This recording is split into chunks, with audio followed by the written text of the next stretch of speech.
author and nutritionist Robert Ferguson. Please welcome Robert Ferguson. All right, y'all, let's hear it for America's Fat Loss Coach, Robert Ferguson!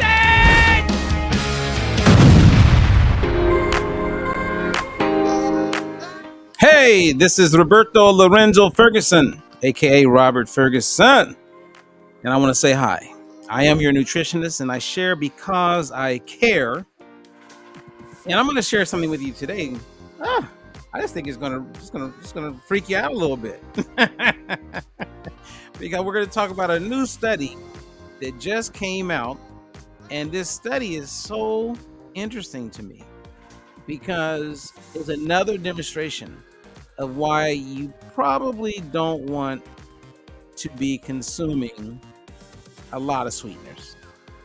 Now, two of the sweeteners that we're going to talk about are really causing the problems based on this study, but I've talked about sweeteners before, and we now know that practically all sweeteners, except for allulose that I'm aware of, causes some disruption in your gut microbiome, which makes up 70% of your immune system. And it plays a big role in mental health, right? Because 93% of serotonin is produced right there in your gut. So let's go ahead and just bring out the music. Cut it off, baby. Boom! Because it's time to get there. Now, everything that I'm going to share with you today is brought to you by our Detox Drop. It's a 7-day program that gives you a jump start. It puts you in a really good place. It helps cut down those cravings. You can lose weight, specifically drop some body fat. It can help with uric acid levels. It can help with your fasting glucose levels. It can help with insulin, and it doesn't hurt. You're eating regular everyday food, and on average, you're consuming about 1,500 calories a day. So you can learn more about it. But again, our focus today is on this. Now, I'm going to share with you a few other things in this study, and I'm not going to keep you long, but it's information that you want to know. It's to your benefit. Now, before I jump into sharing with you this study, and I'm going to walk you through a couple cool things for you to become familiar with. Maybe I'm going to reinforce what you already know, or maybe you're going to learn something that you didn't know. But when you look at a person's body, as you can see in the photo here, the fat that we can squeeze, okay, that's subcutaneous fat. These sweeteners are causing some serious increase in visceral fat, like around the abdomen, like deep down inside, the type of fat that's associated with heart attack, stroke, etc. Like you could be a thin person and have a significant amount of visceral fat, same as fatty liver. We're also talking about the fat that's inside of your muscles. And this is the part that's scary to me. I'm going to show you, I'm going to give you a photo so you can see exactly what that is. And there's two types of fat there. You have intermuscular fat, and that's like the layers between muscle groups. Like when one muscle group is coming across or right next to another one, and there's fat in between. But the one that we're going to be talking about is intramuscular fat. And I've talked about it over the years, but this is when fat is woven amongst the muscle fibers, the sheaths it improves like the meat's moisture if you're talking about something that you're eating. But this is the kind of fat you don't want. Okay, well, you don't want either one of them. Like we don't want fat inside of our muscles. But this study is demonstrating that it increases fat both in the abdomen, visceral fat, as well as fat in your muscles. Okay, now the study goes like over 20 years. And I first saw it a couple days ago. It's published in the International Journal of Obesity. And over 20 years, what they did is they examined people's regular dietary intake. They paid, real close attention to these sweeteners, and we're talking specifically aspartame, you've heard about, and saccharin. Okay, well, aspartame, you'll find that like in Snapple, Jello, those Red Bull, like 0-calorie Red Bulls. Saccharin, you'll find that like in chewing gum, canned fruit, a lot of baked goods, soft drinks. You can find both of them in soft drinks, like 0-calorie, right? So no calories, but yet it's causing significant challenges. Now, in this study, the one that gets off the hook is sucralose. Okay, sucralose gets off the hook. Interesting. And that doesn't mean that you just rush and start using sucralose, which is Splenda, because there's other challenges that comes with that. Again, allulose is the one that I would recommend. But you want to do the best you can not to consume these things, even though they're 0 calories. You feel like, because we live in this world where everybody thinks everything is about calories in, calories out, calories out. But the reality is this: you're consuming something that has 0 calories, but yet is increasing fat stores in your abdomen and increasing fat within your muscle. This is not good for anyone, right? And so if you're consuming these things, I would stop them right now. Now, another thing that's interesting is that the American Diabetes Association and the American Heart Association, they actually recommend these sweeteners. They recommend these sweeteners in place of added sugars, where I'm like, if you're going to do sugar, just do regular sugar. So again, another great demonstration. We have these organizations that kind of gives us the guidelines. They set the rules. And if it's coming from the American Diabetes Association, if it's coming from the American Heart Association, it must be okay. Remember, you want to become your own health advocate. Okay, so I'll talk a little bit more about that. But in this study, which you can look it up, it's quite interesting. It definitely is, if you're already avoiding these types of things, I would just keep avoiding them. Okay, I would just keep avoiding them. And it does matter. You know what I mean? Everything matters. Your health matters. Your quality of life matters. Now, as I said, Splenda gets off the hook, but where you're going to find aspartame and saccharin is going to be in equal and sweet and low.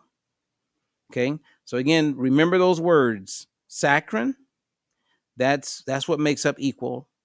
Aspartame, that's going to be in your sweet and low, and then you'll see it in a whole bunch of other stuff. But that doesn't mean all the other ones are good. Okay, now let me get to what I really want to show you. So if you look to the left there, you can see normal fat. Okay, so there's fat. There's nothing wrong with fat. But when you start to get that visceral fat, it looks like the one on the right. And it builds up. Now, here's the good news.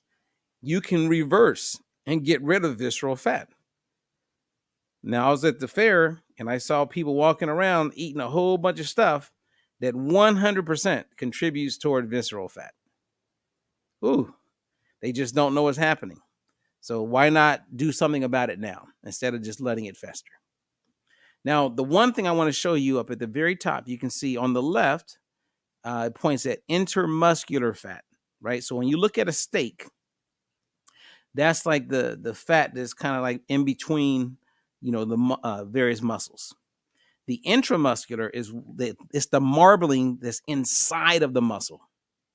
Now, I can give you a clue. I used to do this a lot where I would have a woman, and it works for guys, but way easier with women. I would have them stand up and, make a fist and make a muscle, like a pose. And they would make a muscle with a pose. And then I would take my hand and I would squeeze on their muscle. And you could probably do this yourself or have your husband or, someone else do it for you. So you make a muscle and then they have them squeeze on your muscle and they can feel nodules, like little marbling, like little round little things in there. That's marbling inside of your muscle tissue. And by doing that, it gives me a pretty quick idea of what a person's body fat is.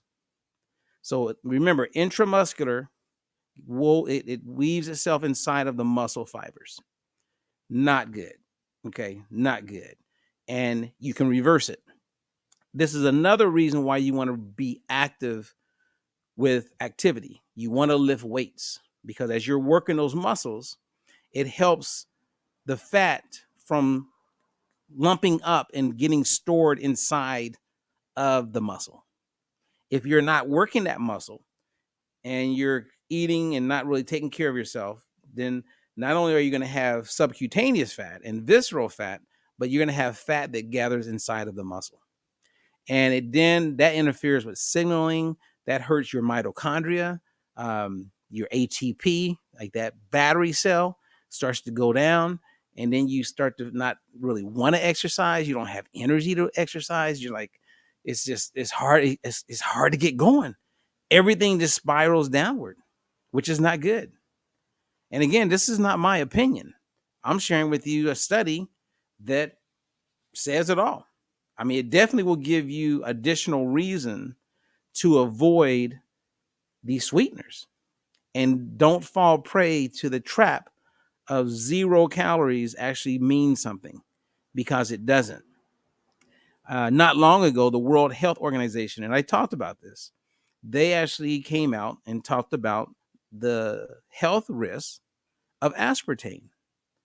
And I walked you guys through, if you caught it. If not, I'm sure I'll talk about it again. But aspartame is one of those things that when it first came into the marketplace, the government, everybody says, no way, this is not good. It had a lot of association and links to being a carcinogenic as far as causing cancer.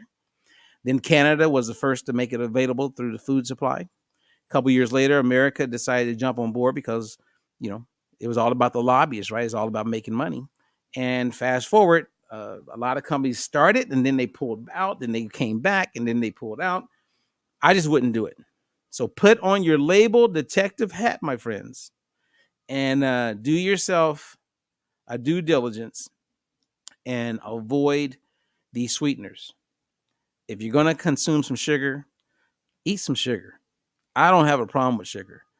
And right now, because so many people are pushing 0 calories still, they have no idea that it's creating like a ripple effect that negatively is hurting them. So it's like, yeah, you may have short-term benefit, but you're going to experience long-term pain. Go with regular sugar. Just do what we did in the 60s, the 70s. Go back in time, because they didn't have the problems that we have now. Cancers are constantly being diagnosed more now than ever. And it makes you wonder what the hell is going on. I don't know. But anyway, and a lot of you are like, well, I don't really do sweeteners. Put your label detective hat on. You may be consuming it. It may be that gum you're buying. It may be some of that stuff you buy in a health store. Because these sweeteners, I see them in Whole Foods. I see them at Trader Joe's. I see it in all the different grocery stores. So just because you shop somewhere, that don't mean anything. What matters is what you are aware of, right? So your nutrition education needs to be up there. All right. So I'm Robert Ferguson. Thank you for giving me a chance to share. I share because I care. And until the next one, peace.